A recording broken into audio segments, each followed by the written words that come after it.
ఈ టెంపుల్ అయితే మృత్యుంజయ మహాదేవ్ టెంపుల్ కాశీలో ఉంటుంది. మనం కాలభైరవ టెంపుల్కి వెళ్ళి వస్తుంటే దగ్గరలో ఉంటుంది. బయటికి రాగానే కాలభైరవ టెంపుల్కి మెయిన్ రోడ్కి రాగానే ఈ టెంపుల్ ఉంటుంది. చాలా దగ్గరలో ఉంటుంది. మృత్యుంజయ మహాదేవ్ టెంపుల్ అంట. ధన్వంతరి కూపం ఉంటుంది ఇక్కడ. అంటే బావి, ధన్వంతరి కూపం అంటే బావి అన్నమాట.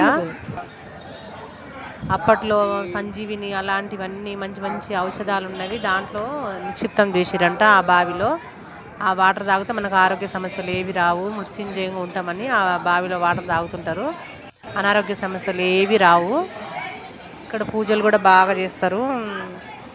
మామూలుగా దోష ఏదైనా నాగదోషాలు అవి ఉన్న వాళ్ళకి పూజలు మంచిగా చేస్తారు. మొత్తం పూజలు చేసే వాళ్ళు పూజారులు ఫుల్ ఉంటారు ఇక్కడ. 100 మంది కనుక పూజారులే ఉంటారు. ఇక అందరు తాగి బావిలో వాటర్ పట్టి తీసుకెళ్తారు. మేము కూడా ఇంటికి ఒక బాటిల్ అయితే తీసుకొచ్చినాము అందరికి ఇద్దామని.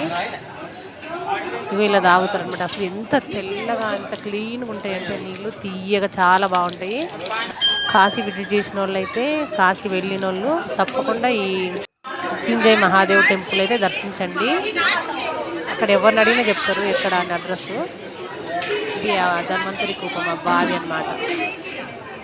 ఇంకా అందరు బావి చుట్టూ అది తాడు వేసి చేది బకెట్ తోటి మనకు పోస్తారు. వీళ్ళంతా పూజలు చేస్తానికి కూర్చున్నారు పంతులు. శివలింగాలు ఉంటాయి ఇక్కడ బాగా, 10 గళ్ళు ఉంటాయి.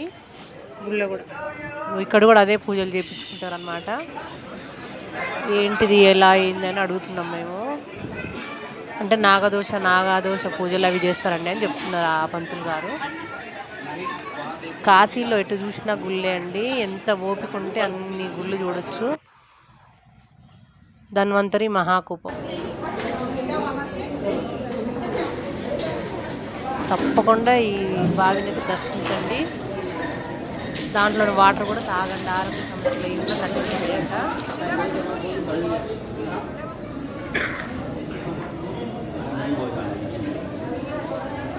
జై మహాదేవ్. ఎక్కడ పట్టినా మహాదేవ్ మహాదేవ్ మహాదేవ్.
ఎక్కడ పడు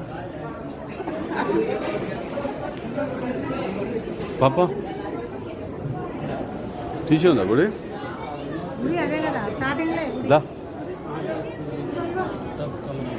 దాని పెట్టు ఇక దాని పెట్టి మూత పెట్టి